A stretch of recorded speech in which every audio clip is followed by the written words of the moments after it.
Hello and welcome to your first day of class. I'm Marketing Communications Manager Daniel Sloan, and on behalf of Trident, I want to say thank you for taking the next step in your educational journey with us. New students often have a lot of questions, and we are here to help.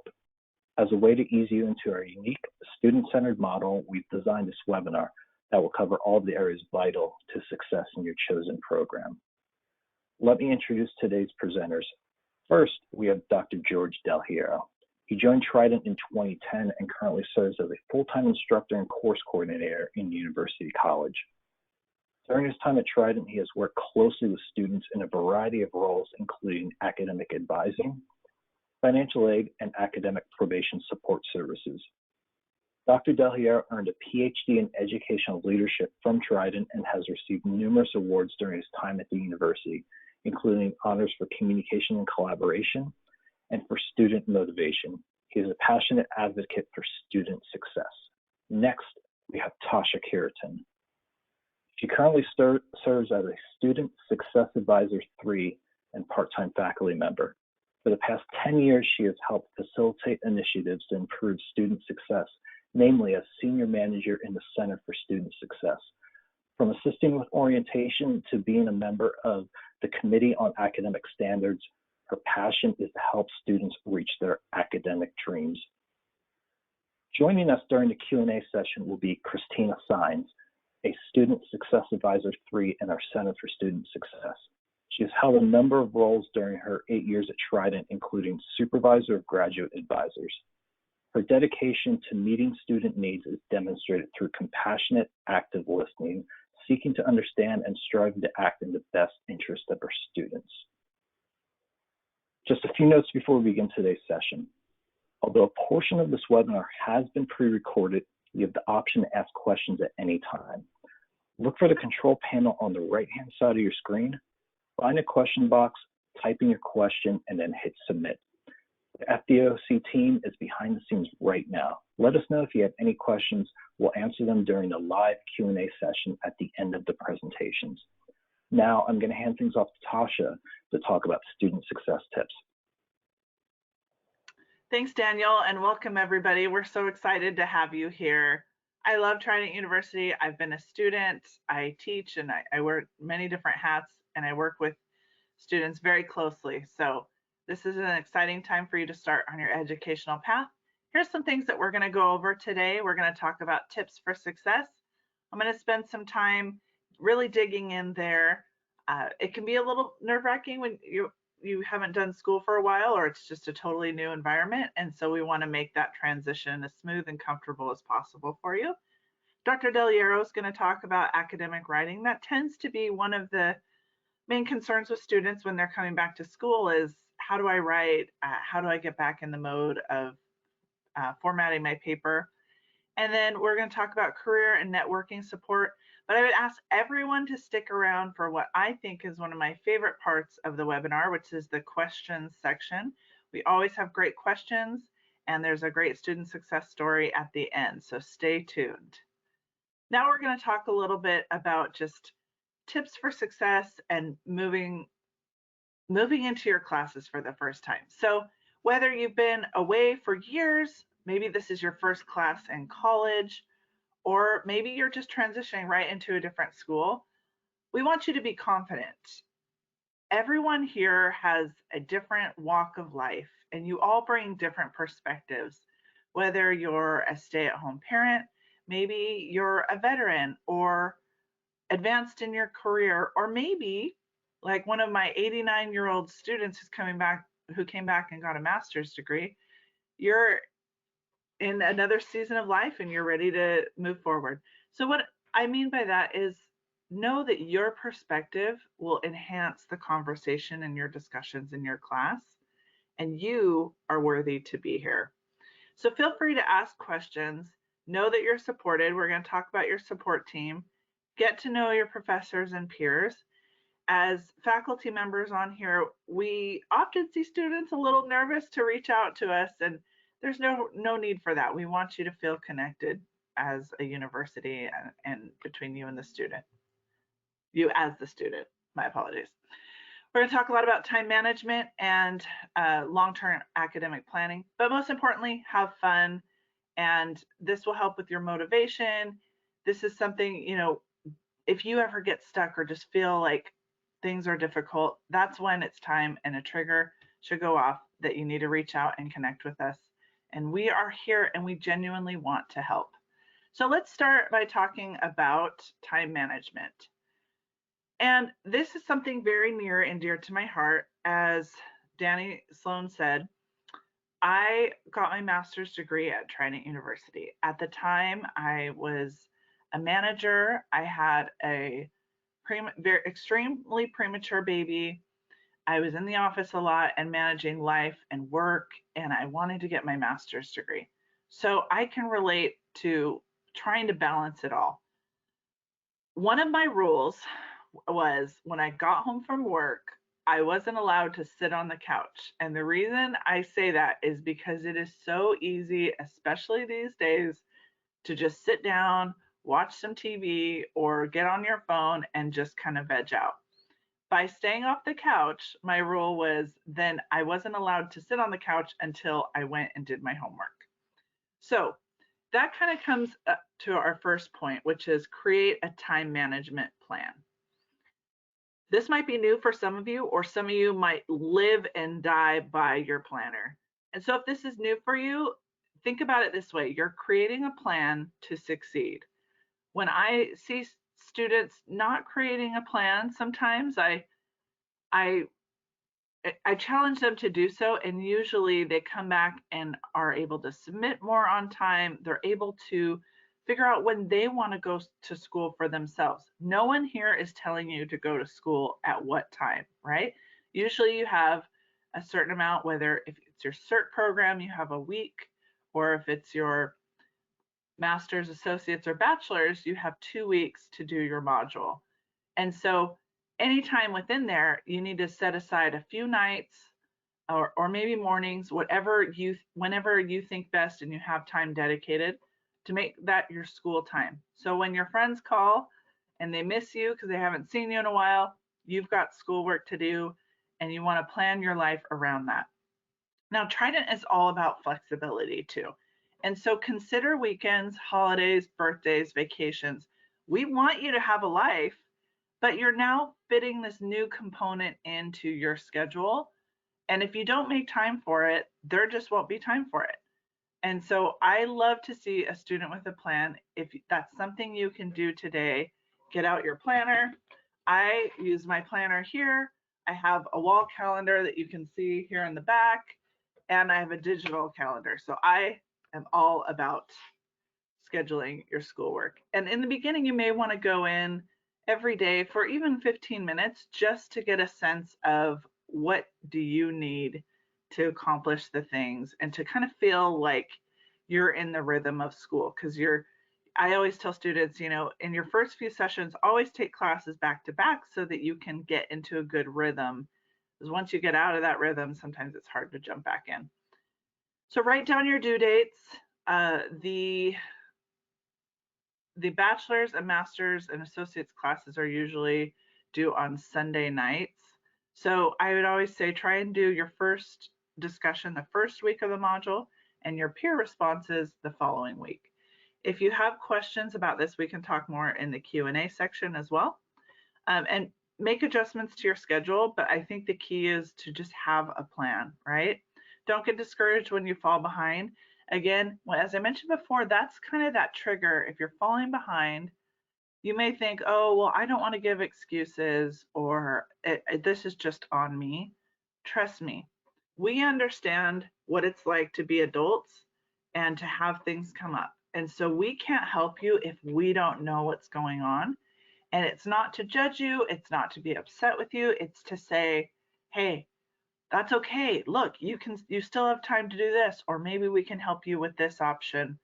Again, there are options and exceptions if needed. And that's something that there are eligibility requirements, but we want to help you with. So let's talk a little bit about who you're going to be reaching out to in that support group. When you log into your student portal today on the homepage of mytlc.trident.edu, you will see 2 photos, and those are consider that kind of like your support team, right? There's going to be your student finance advisor, and there's going to be your student success advisor. Hey, maybe some of you guys have my face on there. You never know. I do support a lot of students, and I love it. And so in addition to that, right now, if you've just started your program, you are working with your admissions advisor. You've probably hopefully you built a good rapport with them. And once they get you all set up in class and started in class, within the first 2 weeks, they're going to transition you over to someone like myself, a student success advisor, who is then going to become your point of contact. I'd always encourage you to save their phone number, note when they email you. I always try to only email my students when it's something important that I want them to know. And so just kind of start to get in the groove of checking your emails every day, or we text and we call. So, and then finally, the other piece to that puzzle is your instructor. Now that will change from session to session, but they don't know what they don't know, right? And so if you're not submitting work and they don't know what's going on with you, they're just assuming maybe they're not interested in class, or you just don't want to leave any room for assumption. So I would always say, even just email your teacher and give them an update about what's going on, or if you have any questions, or maybe there's something that you like about the class. So just know that although you're alone in your room or at your desk doing your work, you're not alone. You are part of this bigger Trident family. And so I really hope that when you make it to our commencement and you watch the video or you attend in person, that you can see that you are a part of a much bigger, huge Trident family. All right, so now we're going to talk about some of our resources. You may be wondering, okay, what is there available for me that's going to help me transition and getting started in school? So in your mytlc.trident.edu portal, there is across the top several options, and one of them on the far right says My Resources. Here you'll see a list of resources available to you. Math and writing tend to be a big thing that students are concerned about, rightfully so. Usually students will be nervous about managing their time and writing and doing the academic piece. If you can manage your time, you've got half of the battle won. Now here's the resources that could help. We do use APA formatting as our general formatting style for the school for papers. Now, it is important to note that that's what we stick with, but it's depending on your assignments, it might not be required. Like in a math class, they might not ask that you do APA. We are in the transition right now. Some classes are using edition 6 and some 7. That is something that is in the process of transitioning, so I'd always ask your teacher. But the key is, I would encourage you to start to get to know that. A quick Google search and you will find so much information on that. But don't be worried, don't be overwhelmed by it. Learning is a gradual process, right? And then the Turnitin guide, which is something to kind of help you ensure that your work shows as your original work.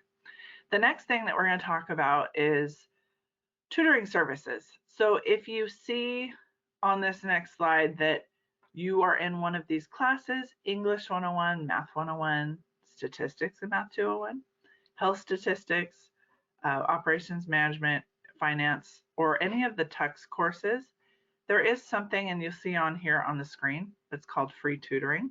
What this is we've partnered with tutor.com. And so if you're like me, you stay up late and you do your homework after the kids are in bed and everything's done. And so you can access a tutor anytime, 24/7. And it usually takes about 1 to 2 minutes to connect, but it's a great option if you're just feeling like, I just need to ask a few questions, or am I doing this right? So I'd encourage you to use that. The next is one of my favorite options or resources, because it's something that I help facilitate.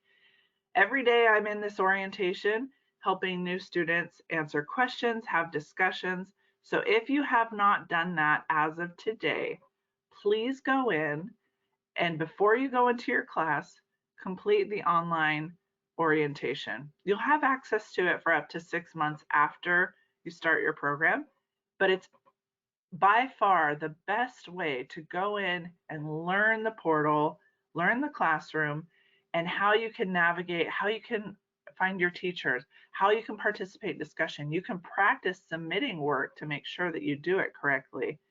And I'm in there every day answering questions and just making sure people feel comfortable. And usually the feedback is that, oh my gosh, this is what helped me and overcome that hump and feel comfortable. Next, we're going to talk about just kind of first steps to do. I've kind of laid the groundwork now, but go in, log in to your class, do your orientation, and take a tour of your class. There's not much that you can click on that's going to break your class, or there's really not anything that could break it.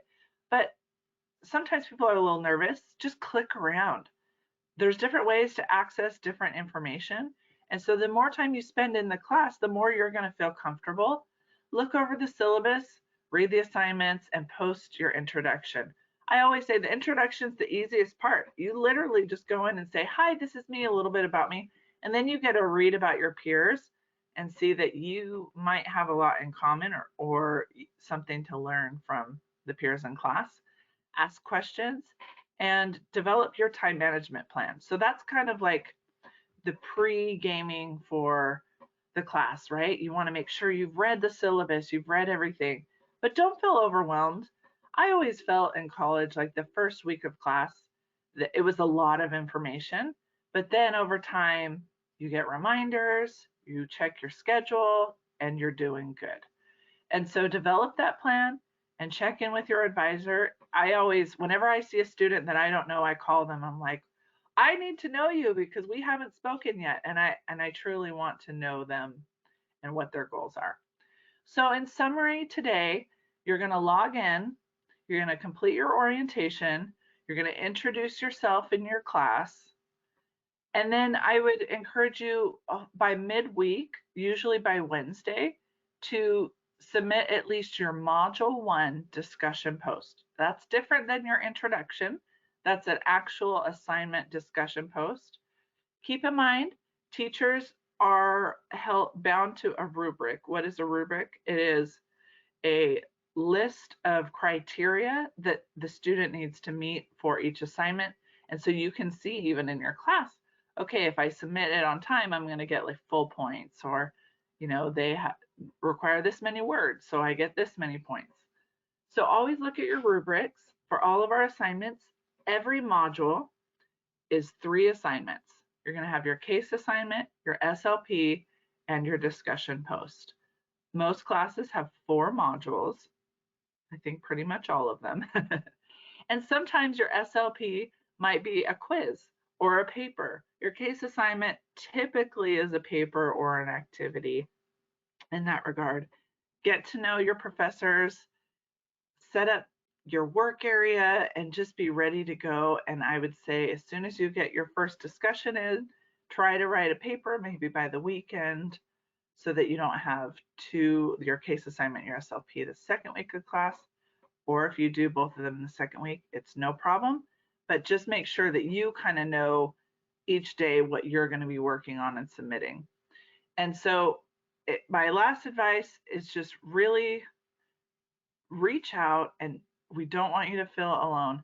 I always tell my students, I am full of the most random information. And so you don't know unless you ask. Maybe you can't find a resource in the library. Maybe you aren't sure how to set up text to get a grade notification. We can help you with that.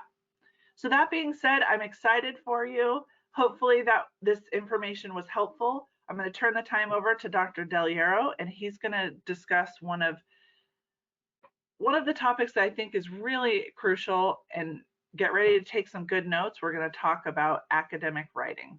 Dr. Del Hierro, I turn the time over to you. On behalf of the faculty, I just want to extend my warmest welcomes to all of you. It's always the most exciting time of the month for us to welcome in a brand new crop of leaders into the Trident family. And so We all look forward to interacting with you, getting to know you, and seeing what great things you accomplish in and out of the classroom. So this section focuses on academic writing. It's one of the points of concern for some students, especially who have been out for a while. It causes some anxiety, and so the goal of these next couple slides are just to relieve some of that anxiety and give you some direction to build momentum. So Michael mentioned it, but these first couple days, it's going to be really imperative for you to get the wheels going. And so I hope to provide a broad overview of what your faculty will expect of you with writing, and to relieve some of that anxiety for you. This first slide is just it's meant to frame your mindset for what the expectations are within academic writing, and why and how is it different from what you might be used to within your military experience or business experience. So the three key differences that I want you to think about between business and / military and academic writing are the goals of writing, the process of writing, and voice. And so when you're in the military, so the first one is the goals of writing. If you're going to graduate from an accredited institution, you're expected to have a high degree of written and oral communication skills. And so that is kind of what we're helping prepare you for upon graduation. So the first point that I want you to think about is the goal of writing. So when you're in a business environment and when you're in a military environment, your goal of writing, the only purpose you're writing is for mission accomplishment and to accomplish objectives. The difference within what you're going to find in an academic environment is that the goal of writing is to help you become a better communicator. And so there are some steps and some areas that we look for as your faculty to help you become a better thinker and to help you become a better writer, a more effective writer. So for example, within the military and in business, you're writing to accomplish this objective as quickly and efficiently as possible. And when you're in your academic classes, we're looking for your logic and rational thought development of your ideas. So sometimes this comes out when you're answering questions as maybe a 1 to 2 sentence or a 1 to 3 sentence reply to answer a question, because you're in that mindset of answering the question and giving the conclusion as quickly and efficiently as possible.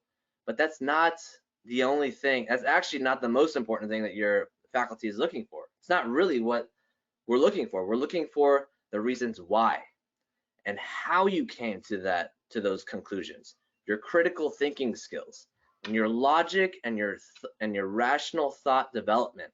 And so that takes more time and it takes more effort to lay out those arguments and to do the research from different sources and integrate the background readings into your experience to support your conclusion. So your faculty member is not just looking for the answer. We're not just looking for the conclusion. We're looking for your reasons why, the thinking and the evidence behind it, and your logic and your rational thought development. The second area of that's a challenge or the difference between military and business writing versus academic writing is the process of writing. So when you're in a business environment or you're in a military environment, your superior would give you a command or an objective to write up a memo or write this up or write that up, do a report. You pass it off to your superior edits it, adds a couple things, passes it off to their superior, and before a decision is made, there's 2 or 3 hands that have touched this document.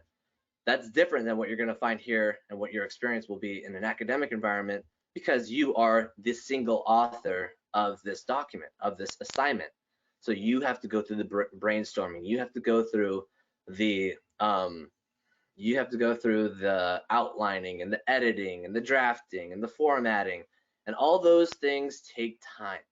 And so you have to consider those elements when you develop your time management plan for these classes. The third key difference is voice. So if you haven't noticed, especially in the military, you're big on uniforms. I mean, you're dressing the same, you're often talking the same, and sometimes that comes out in your writing. That comes out in your writing, and so that causes some issues because it raises some concerns for academic integrity issues. So we want you to be aware of that. Your instructor will be looking for your independent understanding of these concepts. And so we're looking for you to paraphrase different ideas from a variety of different readings and background sources. We're looking for you to summarize some of these ideas in your own words. So quotations are great, but your instructor will care more about your understanding of these concepts. And that is different than stripping out a quotation and sticking it in your paper. It's fundamentally different, and it takes a lot more critical thinking and a lot more time and effort to summarize these different ideas in your own words and put them in. But that is what your instructor is looking for. And if you consider these things, you will reap the benefits of this program upon graduation, and I promise you will become a more effective communicator and contributor to your organizations. The next slide is just meant to give you a general overview of academic writing structure. And so this is not an all-inclusive slide. These are just some tips that as an instructor, I see students kind of missing these points. And so as a writer that you may not have as much experience in an academic environment, or maybe you've been out for a while, I hope that this gives you some direction to get the wheels going and build up that momentum early on. And so there are more resources, more in-depth resources like the ones that Michael mentioned within the Writing Center and our resources drop down. So please make use of that. But here I just want to frame your mind into what we're looking for in terms of structure and content. So there's basically going to be three main parts of your essay: the introduction, the body, and the conclusion. And so your introduction is kind of like any presentation you may give, like a PowerPoint presentation. You always have a first slide that tells your audience what you're going to be talking about and why it's important. And so that's your introduction paragraph. You're just going to be basically presenting an overview of what you're going to be talking about and why it's important. So I want you to think about this because there's an important statement in your introduction that your instructors look for, and it's called a thesis statement. Essentially, this tells your reader what the purpose is of your essay. And so a great way for you to know what your instructor is looking for is to look at the module learning outcomes. So every module, you have 4 modules. Every module will have learning outcomes on the home page. So every module will have learning outcomes for every assignment on the home page. That is basically what your instructor is looking for, and that is what your instructor will be looking for or measuring your understanding of those concepts. And those are great statements to put into your introduction paragraph, and to help ground you when you're answering these questions. So in addition to the learning outcomes, your assignments will have like 3 or 4 questions that you have to answer. Use those learning outcomes as like the lenses to view those questions. So address the learning outcomes through answering the questions. So consider that with your thesis statement development, and definitely make use of those module learning outcomes because they give you what your instructor is looking for on each assignment. From there, you got your body paragraphs. And so the best recommendations I could give you when you're first getting going in your writing is to break up those questions into sections and subsections using headers and subheaders. So just like on a PowerPoint presentation, you have headers that tell your reader or tell your audience what this slide is about. Same thing within your essay. Include a header, include subsections within that make it overtly obvious to your instructor that you are addressing this part of the assignment. This is the key term that you're going to be addressing. So not only does it provide some structure for you for your essay, but it also makes it very obvious for your instructor that you are hitting all those points within your assignment. And so again, going back to the content of your assignment, is your instructor looking for the conclusion? Yeah, sure, we're looking for your answer to the question, but again, we're looking for the reasons why. And so when you draft your paragraphs, I kind of want you to think about aiming for about 4 to 7 sentences. Trust me, nobody's going to be counting your sentences out, but I think it's a good guideline for you, because if you're going below that 4-sentence mark, then you're probably being a little bit too brief or concise, and you're not exploring the topics or discussing the topics in detail. So make sure you're going back and citing some evidence from your background readings. Again, we're looking for APA citations and some evidence, some objective research and evidence to support your conclusions. And if you're going above that 7-sentence mark, then you're probably rambling on too much, or you could make that into a more concise structure to better highlight your ideas, or you just need to break up that longer paragraph into some more paragraphs, into maybe 2 or 3 paragraphs. But you don't want to go on and on a page and a half of text, of block text. You really want to break that up into small sections and subsections, include those headers, and make it really easy for your instructor to pick out those main points. If you're struggling, again, I talked about the thesis statements above, but if you're struggling in terms of how to start a paragraph and what your instructor is looking for, I always mention these points right here. Define the key term, explain the application of the key term to the assignment, and then discuss why the concept is important to either the module learning outcome or just the class in general. Specifically, and with specific focus to the module learning outcome. So those 3 points, I think if you cover those, that should get you to that 4 to 7 mark. Include some evidence in there to support your ideas, and that's a great way of just getting started. This is not going to be the perfect way.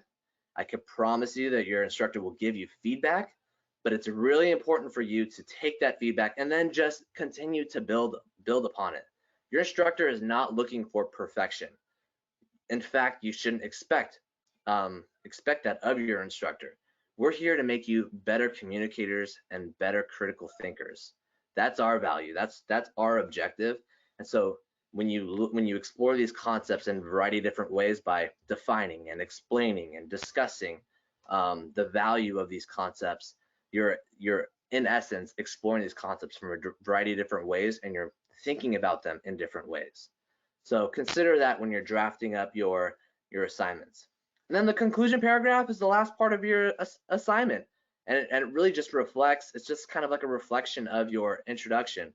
Your introduction is telling your audience what you're going to be talking about, why it's important, and your conclusion is going to be basically stating what you already have talked about and why that's important. And so they're mirror images of each other. Again, this is not an all-inclusive, these are not all-inclusive suggestions. It's just simply to get the wheels going, and over time you're going to receive more detailed feedback from your instructor to become a better written communicator, a better writer. And so I just highly suggest that you accept that feedback, and with willing and open arms. So I hope that helps. Again, refer back to the resources under the writing resources under the resources tab if you need some more in-depth advice. Always reach out to your instructor, because we love hearing from you and we love to support you in this process. Honestly, it is our honor to serve you. So please make use of us. Thank you, Dr. Del Hierro. We also have resources to help students outside of the classroom.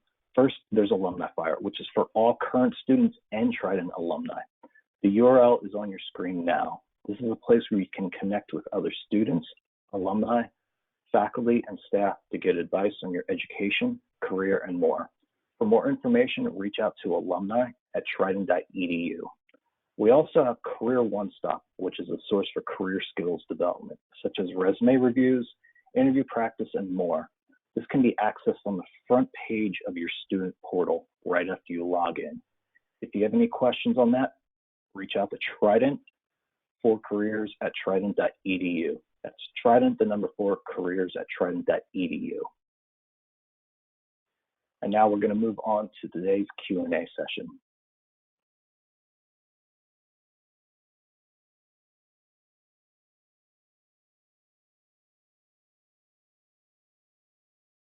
Hey, good afternoon, everyone, and welcome to the new session. Hi. Hello, everyone.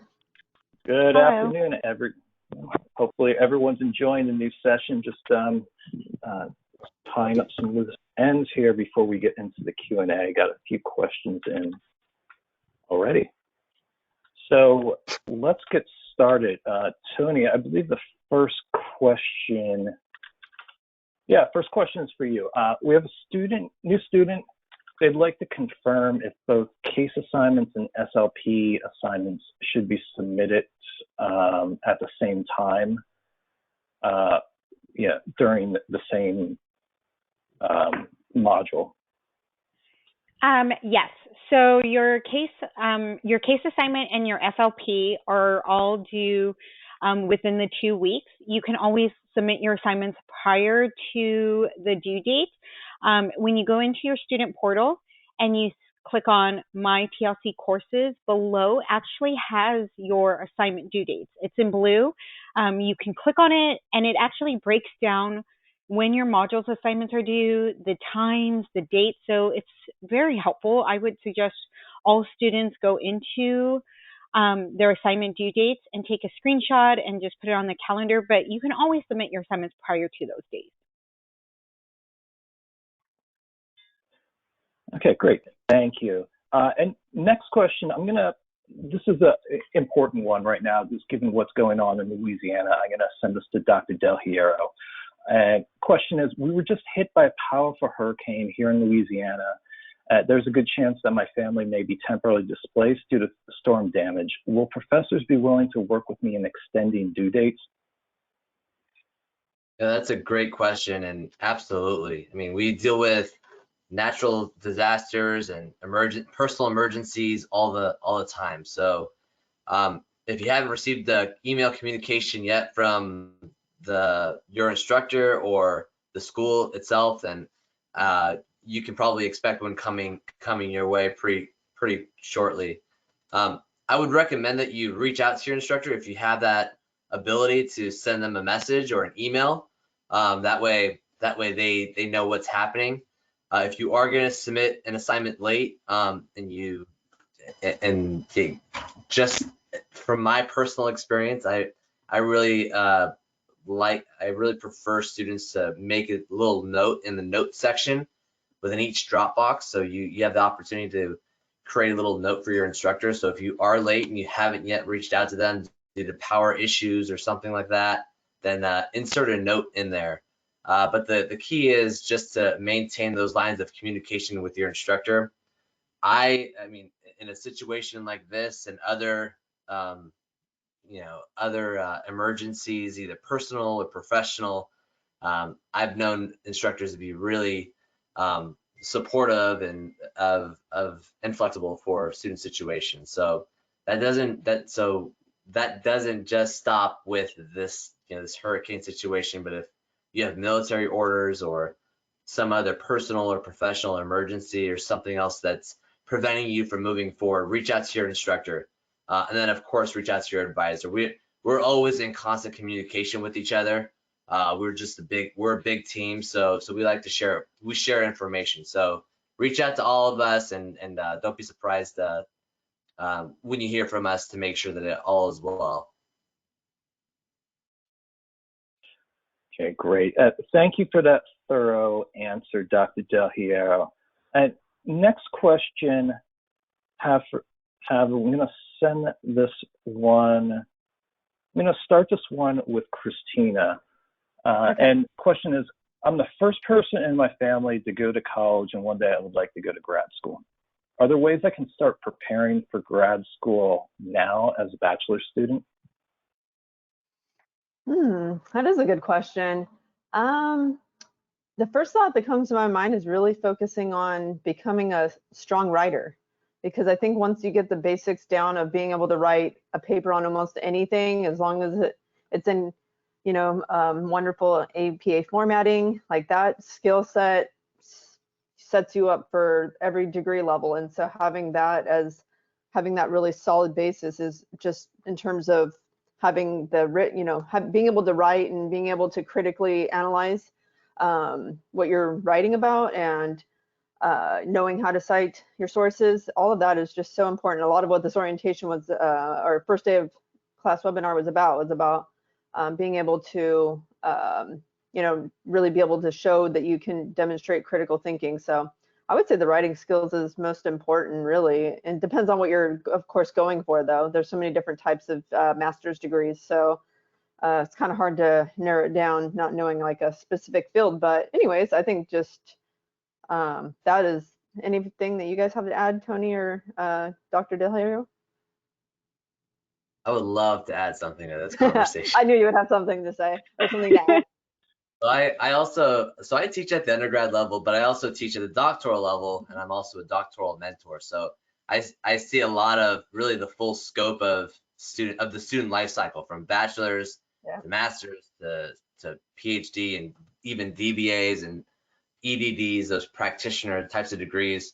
And so I would say this, even more important than your research skills or your writing skills, what trumps that hand over fist is your time management and just your persistence at sticking with your classes, and when you fall off, your ability to overcome those challenges and gain momentum in completing your assignments so that you can finish up your classes and then eventually finish up your program. So that, I would say, grit, your ability to pursue a goal over time despite challenges, you could work on that today. You've probably been working on it your whole life, but that skill, it is a skill. You have to practice grit. You have to practice picking yourself up when you fail or when you fall off and moving forward. And over time, you get better at that skill, grit. And I would also say your time management. I mean, we talk about this all the time, but it is true. Like that time management, setting up, when I say time management, I'm talking about your ability to see the long-term goal. And if your long-term goal is to complete a master's degree, or even maybe be the first in your family to be a doctor, you think about that long-term goal. You want to complete a master's degree? Well, first you need to finish your bachelor's degree. And how do you finish your bachelor's degree? You finish up these classes. So work with your advisor on which classes you need to complete. And then, all right, well, now here we are in this session. What do you need to do each and every week of this session, every module, to complete the assignment, to complete the class and successfully complete the class? Well, you need to complete a case, SLP, and discussion. And then from there, you work week by week and maybe even day by day, and break up those days into the hours that you're working on your assignments. And that's what I mean by time management. So keeping that at the foresight of what you're doing, breaking that up into small things. Degrees, you're not gonna, don't even worry about the longer term goal. Just worry about what you need to get accomplished this week or maybe this day, so that you can move forward. So those are skills that you can practice today and get and master within this current degree that will serve you well in a master's degree and serve you well and at a doctoral level. And those are the skills that will get you that degrees are made of. You don't have to be the most talented or have the most resources available to you, but that grit and determination is going to pull you through a lot, and it probably already has. So I just wanted to just drive that home. Dr. Del Hierro, have you ever worked with the same student at both the bachelor's and doctoral level? And if so, what positive changes have you noticed? So funny, actually. Yeah, actually, one of my doctoral students, he completed his Doctor of Business Administration. He just defended his dissertation. I had him in his first class here at Trident. He was in Tux, and I was still teaching Tux in like 2006. And he came in, completed his bachelor's degree, went in and completed his master's degree, and then finished up with a DBA. And 6 years later, I'm teaching DBA classes, and I just so happened to become his chair for his study. So we call that a Trident triple. And so as far as like changes, I mean, that's a big gap. But I would just say, I'll tell you what didn't change from that student was his perseverance and his ability to take feedback from his instructor and to just get better and better. His writing significantly improved. So, Christina talked about becoming a great, a good writer or a strong writer, and if you aren't a strong writer, that's fine. Join the club. I'm not a strong writer. I wasn't a strong writer to begin with, but guess what? This is what this program like sets you up for. We set you up to become strong communicators. When you're a strong writer, you're a strong thinker. If your words come off clear, concise, direct on paper, that's because what's happening up here is clear, concise, direct, logical. There's flow behind it. There's a sequence behind it. And that takes practice. You aren't born with it. And and the way your programs work, the way Trident works, is that we meet you where you're at, and through time, you will get better and better and better. And every degree level will just meet you at right where you're at. So it will be a challenge, but it's not going to be anything you can't handle because you've handled everything before. And your writing is going to be at a level to where you can be successful in an advanced degree. Your writing already is at a level where you can be successful in this current program. You may not graduate, you may not be ready to graduate today, but over time with that practice, your skills will gradually improve, and that's just the nature of practice. So don't give up. Yeah, great advice. Thanks. And Tony, next question for you. At the bachelor's level, are all classes structured the same way with modules and case studies? Yes, all of the bachelor's degrees are structured with case studies, SLPs, discussion questions. There's quizzes in there. So you're kind of find the same consistency as you go through. So you're going to develop a rhythm. And just like Christina and Dr. Heredio said, it's really about time management, but it's also the time management and accountability. So you have an amazing support system here at Trident. You have your student success advisors, you have your finance advisors, you have admissions for your TUX classes. If you need that time management, but you need that accountability, like you need your advisor to call you, 4 days before your SLP and say, hey, how's it going? Like, have you done what you said you were going to do? Lean on us. If you have that support system at home, ask, your spouse, ask your family, hey, do you know what? I have these assignments, but I have a full workload and I have kids and it's always crazy. So check with me on Wednesday and, let me know, did I turn in my assignment? And have that accountability. And pretty soon you're just going to want to do it. Great. Thank you, Tony. Got two more questions. Next one, this one's for you, Christina. I was looking at a lot of the assignments and information I was sent, and I came across information about orientation. Is this something that's graded that I need to turn in before the end of the session? So the orientation is normally called CSC 105, I want to say. So no, it's not a graded course. There are assignments that you can submit that's for practice. And so normally we want students to be in there, usually like last week, but if you're wrapping things up right now, then definitely, finish up what you need in order to be able to transition over to the classes that start today. But no, it's mainly as a resource. You can revisit it when needed if there's something in there that is beneficial.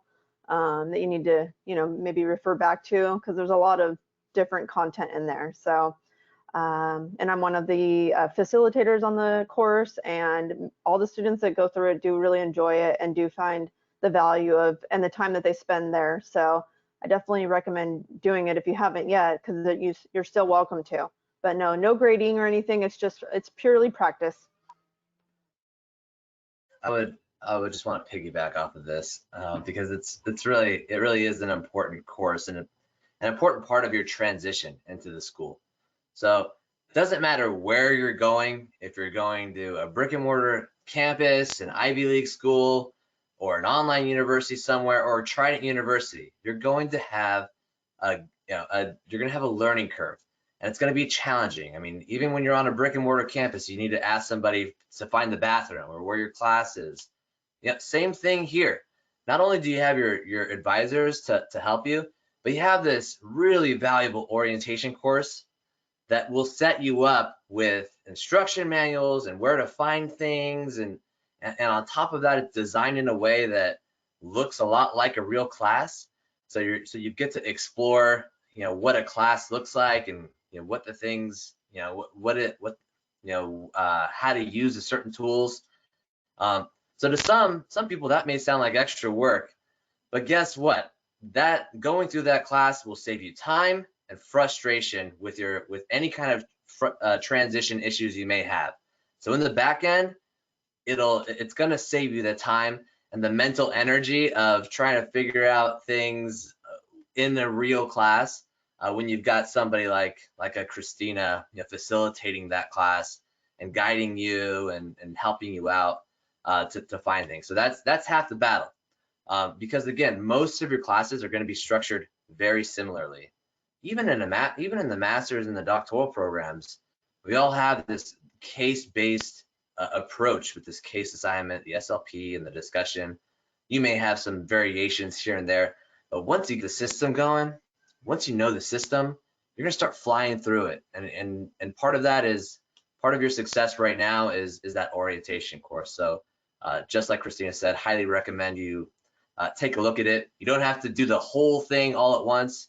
You have, I think, 6 months to hop in and explore certain parts of it. You don't have to go through it page by page by page, but pick and choose what is most valuable to you. So if you want to skip around, you have that option too. So please make use of that. Great advice. That orientation is like going to IKEA and getting new furniture, and that instruction guide, you want to actually use the instruction guide to put the furniture together, i.e. your degree, and that way you're going to be much more successful. And last question for you, Dr. Del Hierro. Is there a good middle ground for the number of cited sources we should be using when writing papers? I don't want to do too many, but I also want to make sure I have the right amount. Yeah, so I always think about like what other faculty members might think if they hear me talking. Will they support that? Will they like second that, or just say, what are you talking about? You're crazy. But I would say this: within your sections, if you can break up your essay into sections, I look for like 2 to 3 sources a section, and maybe it's 1 to 3 paragraphs within each section. So if you can kind of spread out, maybe one paragraph you have two citations, maybe in another you have one because it's coming from a single source, and so you kind of tack it in at the end. But as an instructor, your instructor wants to kind of see some variation in your resources. So if you can kind of plug it around, please don't like fill your paper with direct quotations, like paraphrase and synthesize all of these ideas into one, and then maybe tack on an in-text citation at the end, or maybe a couple in the middle. Those things help your instructor with flow of your writing. It's easier to connect the ideas to each other as well as to the module outcomes. And that appearance, that aesthetic appearance of just seeing an in-text citation every now and then, maybe 2 to 3 citations a section, that's probably what your instructor wants to see, especially in these early classes. It may be different at the graduate level. In fact, I'm sure it will be, but that's a good start. You know, let your instructor guide you and give you that constructive feedback to improve your in-text citations. So that's my general rule of thumb, and it, you know, it's probably not going to be the same for every instructor. But I would also say, and add Dr. DeHillier, is that it's also in the assignment expectations, and so it will say normally, like on the rubrics and so forth, it'll say how many are expected of you. So it shouldn't be like a guessing game or something like that. There should be like it listed under the assignment expectations of how many to get a certain grade, and if you have less, then then you'll get less points on that criteria, the rubric. So check there always as well. Great. Thank you everyone for the great answers. Thank you for the questions. Really happy that people are engaged and trying to set themselves up for success early on. And as a reminder, we have recorded this webinar and we'll send the link and the slide deck around later this week. And now I'm going to hand things off to Tony, who's going to cap the webinar off with a student success story. Thanks a lot, everyone. Good luck this session and beyond. Yeah, good luck, everyone. All right. Thank you. So I wanted to share my student, Vincent. He came to me doing his bachelor's, and he had a very rough life. And so he's actually in his last year, getting ready to graduate. And surprisingly, Trident has asked him to do some success videos because of his story. So he has inspired me as an advisor, and like I said, his perseverance. He's inspired other students at Trident. He grew up in the foster system. He, all the odds were stacked against him, and he was over 40 looking to do his bachelor's. And so he took a leap of faith. So I want to tell you it's never too late. You guys can do it. Please reach out to your admissions advisor, your finance advisor, student success advisor, your professors. Reach out to us and help let us, know what you need to be successful as you embark on your journey. So I wish you the best and happy first day of class.